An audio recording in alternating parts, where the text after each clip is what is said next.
I'm really happy for this opportunity to speak a bit about an interreligious dialogue experience I had, which was certainly the most memorable and I would say the most transformative. It involved setting out on a pilgrimage, a walking pilgrimage with a Buddhist monk. We did this already 16 years ago, but the memory is still fresh, not only for me, but for him as well. His name is Jotipalo Bhikkhu, and I'd like to introduce him because I'd like him to take part with me in telling you about this experience we had together. Thank you for inviting me, Father.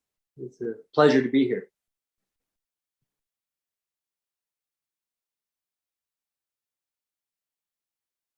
No, that was it. That was a good moment. But again, it comes back to in some ways, we did so little.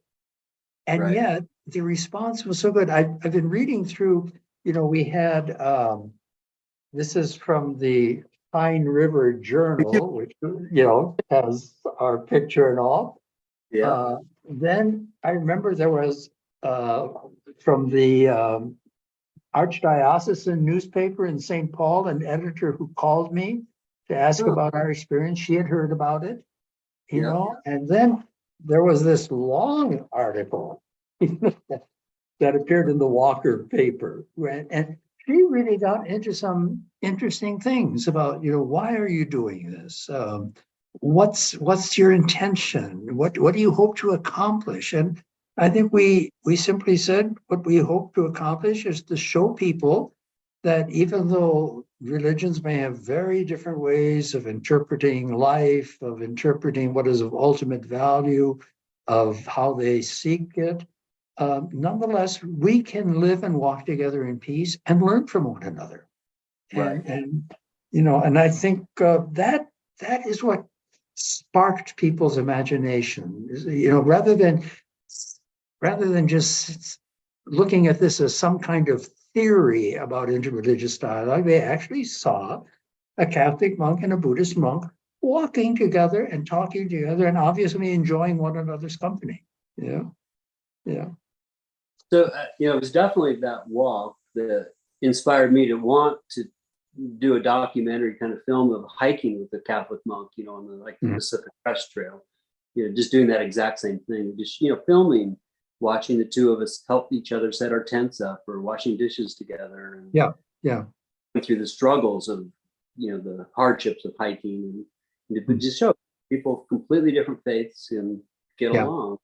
But also have an opportunity for going more deeply into our own tradition and into the tradition of someone else, and then beginning to recognize how much overlap or resonances there are, and also becoming with a clearer picture of the differences between our traditions, That's helpful. That was helpful to me personally. And that's why I say it was perhaps of all the interreligious encounters I've had, it's certainly one of the up there at the top, certainly much higher than the more academic kind of dialogues that I've been involved in. Not to say that they're not good and not important, but they don't have that impact on me that something like this does, or like doing a Buddhist retreat does. When you actually get into the practice of another religious tradition,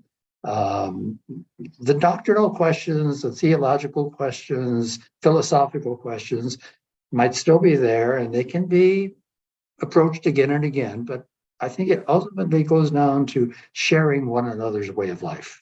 That's what really works. Yeah, because that was the kind of idea I was hoping to do with Father Michael.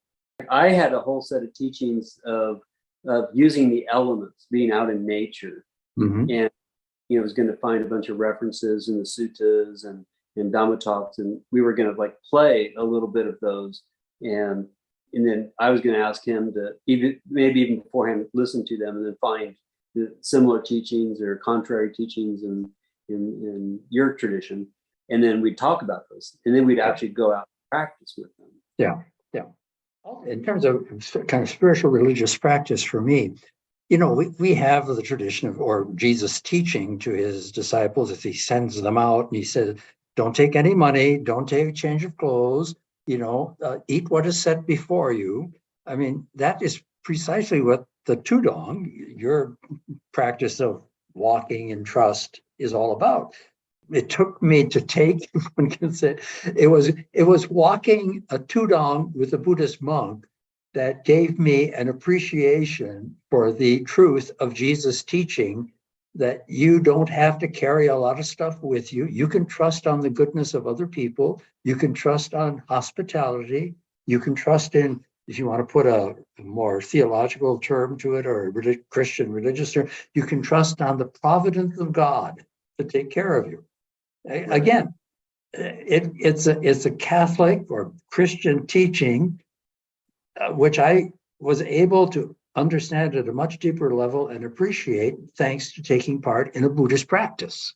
So that's a very striking example for me of what it means to speak of interreligious dialogue as one of the forms being a dialogue of practice or a sharing of practices. One of the most powerful things I learned from the year that I was there, the academic school year,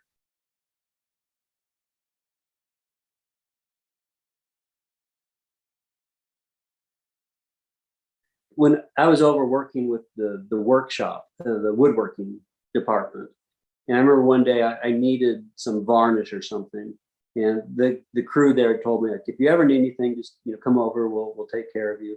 And they have a policy there, I think, like if a guest comes into the building, like they must have like this internal rule that someone needs to greet them within a certain number of minutes. When I first came over, even though they told me like I could use the wood there and work there and something, every time I came in, somebody would stop and come over, and I finally had to say stop. It's like I don't want to interrupt your workflow. Yeah. But one needs something, and I asked him where the varnish was, and he goes, "Oh, it's that yellow cabinet over there." And so I went over and got it out, and it was a hockey puck. It all dried out, and so I came back over and was standing there, and of course he had to stop the machine, take his gear off. How can I help you? And I explain to him.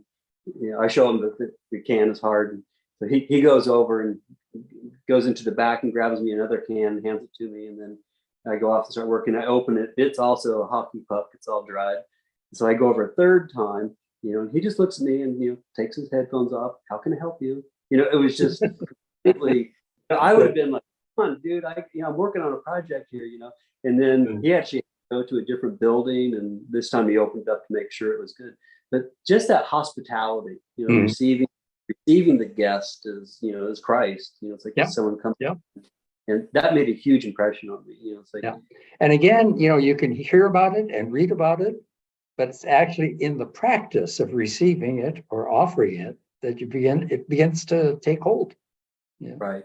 Other than that, it's just some idea, some very nice idea. It's a wonderful statement, but you need to have some tactile contact with it. Yeah. Right. Yeah. So for me, it's like, so you're coming to take on a Buddhist practice or being with me for that week. You had that experience, and it was me putting myself into the Catholic Church, putting myself into your practice for an extended period of time allowed me to see that. So interreligious dialogue is powerful. Right. Yeah.